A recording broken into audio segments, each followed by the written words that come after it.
Hello friend, नमस्ते। स्वागत है मेरे चैनल में। आइए सुनते हैं शिव जी का गीत। एगो मड़ई बना दी भोलेनाथ, रहबी हम काशी में। एगो मड़ई बना दी भोलेनाथ, रहबी हम काशी। काशी नगरिया में गंगा जी बहत है। काशी नगरिया में गंगा जी बहत है। जलावा चढ़ाइबो बिनु सार, रहबी हम काशी में। जलावा चढ़ाइबो बिनु सार, रहबी हम काशी में। एगो मड़ई बना दी भोलेनाथ, रहब हम काशी में। एगो मड़ई बना दी भोलेनाथ, रहब हम काशी में।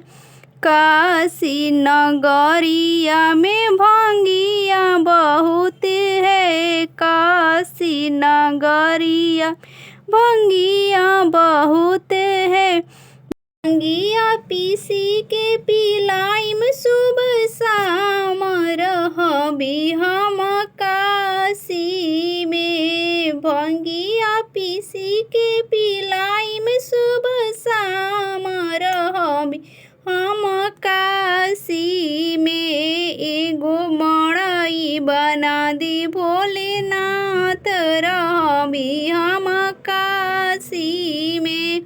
काशी नगरिया में बेलपतर बहुत है। काशी नगरिया बेलपतिया बहुत है।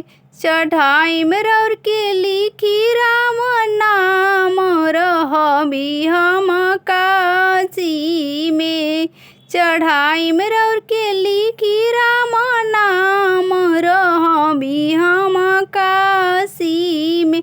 एगो मड़ई बना दी भोलेनाथ, रहबी हम काशी में। काशी नगरिया में गाय बहुत है। काशी नगरिया में गाय बहुत है। उठी भोरे करब गोदान हो, रहबी हम काशी में। उठी भोरे करब गोदान हो, रहबी हम काशी में। एगो मड़ई बना दी भोलेनाथ, रहबी हम काशी में।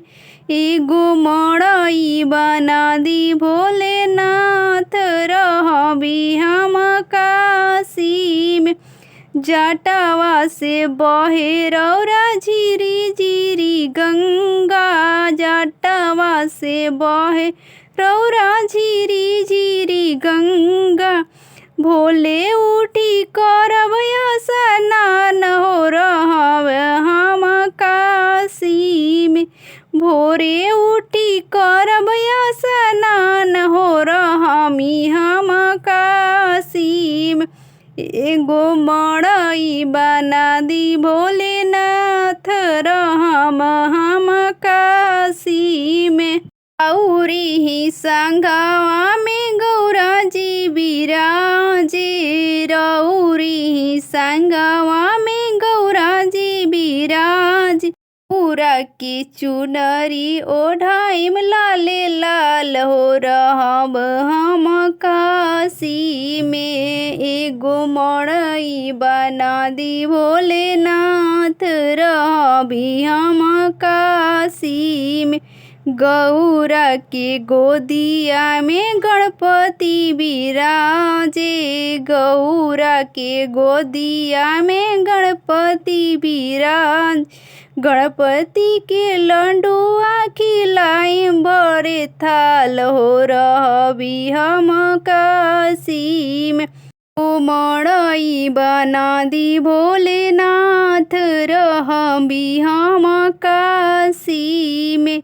राउरी सरनिया में नंदी